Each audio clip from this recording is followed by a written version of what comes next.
राजस्थान में बारिश से पनपे मच्छरों के चलते डेंगू जैसी वायरल बीमारी हो रही है। डेंगू और मलेरिया सहित वायरल से आमजन परेशान है। इन दिनों डेंगू सबसे ज्यादा घातक है। सरकारी आंकड़ों की बात करेंगे तो जयपुर में 1 जनवरी से अब तक 570 से ज्यादा मरीज डेंगू के पंजीकृत हैं। सवाई मानसिंह अस्पताल में भी करीब 25% मरीज डेंगू के आ रहे हैं। शहर में भर्ती डेंगू मरीजों की प्लेटलेट्स घट रही हैं तो वहीं हीमोग्लोबिन की मात्रा बढ़ रही है, जो नुकसानदायक है।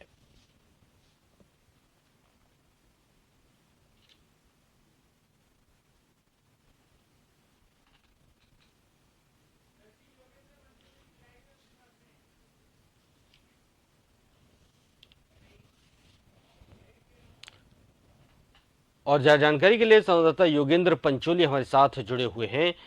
योगेंद्र, जिस तरह से वायरल फीवर इस समय फैल रहा है, डेंगू मलेरिया हो, इसकी चपेट में तमाम, ऐसा शायद ही कोई घर होगा जहां आजकल बीमार ना हो। ऐसे में इसकी रोकथाम के लिए, इससे बचने के लिए प्रशासन क्या कुछ तैयारी कर बैठा था और जो तैयारियां की थी क्या वो काफी हैं, क्योंकि बीमारी लगातार बढ़ती जा रही है।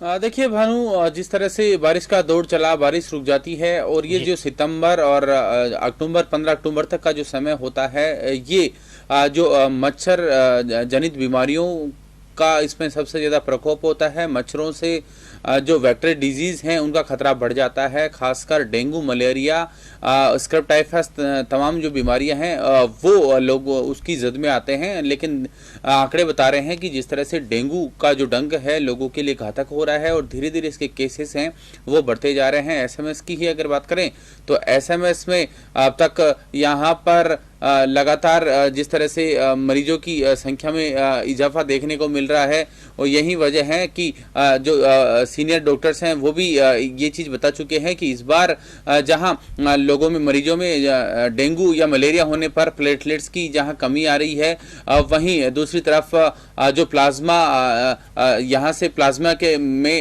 कहीं ना कहीं डिसऑर्डर होने के कारण हीमोग्लोबिन भी बढ़ जाता है और ये सबसे बड़ी स्थिति होती है। तो व्यक्ति जब उसकी जांच करवाता है तो पता चल नहीं पाता कि क्या खून की कमी है, लेकिन ये केवल प्लाज्मा में छेद होने के कारण ही हीमोग्लोबिन बढ़ता है, जो कि एक गंभीरता को जताता है। हालांकि दूसरी तरफ बात करें, शहरी निकायों की जिम्मेदारी होती है। शहरी निकाय फॉगिंग करवाती है, लेकिन फॉगिंग की जो प्रक्रिया है अब शुरू हुई है। यानी 15 दिन पहले अगर फॉगिंग होती और मच्छरों को मारने और उनके जो अंडे होते हैं, उनके जो ऐसी स्थिति होती है जहां पर वो पनपते हैं, उन्हें खत्म करने के प्रयास कुछ अगर अगस्त के बाद ही शुरू कर दिए जाते तो उसका फायदा भी आम आदमी को मिलता और इस तरह से जो बीमारियां होती हैं उन पर लगाम लग पाती। लेकिन धीरे धीरे जो केस बढ़े हैं उससे लग रहा है कि आगामी दिनों में एक बड़ा संकट होगा और डेंगू और मलेरिया के मरीज जिस तरह से बढ़ेंगे, वहीं आम आदमी के लिए एक परेशानी भी होगी, क्योंकि ऐसा में समेत सभी प्रदेश के जो जिला अस्पताल है वहां पर ओपीडी का जो में जो बढ़ोतरी हुई है उसमें 25 से 30% जो मरीज हैं वो मच्छर जनित बीमारियों के ही हैं। जी बानू जी, जिस तरह से योगेंद्र लगातार इस बीमारी को, ये बीमारी बढ़ रही है, हालांकि जो तैयारियां थी वो पहले से करनी चाहिए थी। इधर दूसरी तरफ कोरोना का भी खतरा बढ़ रहा है, कोरोना के भी मरीज लगातार सामने आ रहे हैं। ऐसे में अगर अस्पतालों में ज्यादा भीड़ पहुंचती है, अगर दोनों ही बीमारियों के मरीज मिक्स हो जाते हैं, पता नहीं चल पाता है कि किसको कोरोना है, किसको डेंगू है, किसको मलेरिया हुआ है, तो स्थिति और भी घातक हो सकती है आगे चलकर। ये कोविड का जो प्रोटोकॉल है वो तो अभी भी चल रहा है। हालांकि उसकी पालना कम हो रही है, क्योंकि अगर भीड़ बढ़ती है, और क्योंकि आपने फिर से देखे होंगे कि जहाँ पर भी भीड़ होती है, समझदार लोग जो हेल्थ कॉन्शियस है वो अपने चेहरे पर मास्क रखते हैं। लेकिन हॉस्पिटल्स में अगर मरीजों की संख्या, आप ऐसे में चले जाइए, ओपीडी में देखिए किस तरह से लंबी लंबी कतारें लगी हुई है, हज़ारों की संख्या में लोग लाइनों में रहते हैं।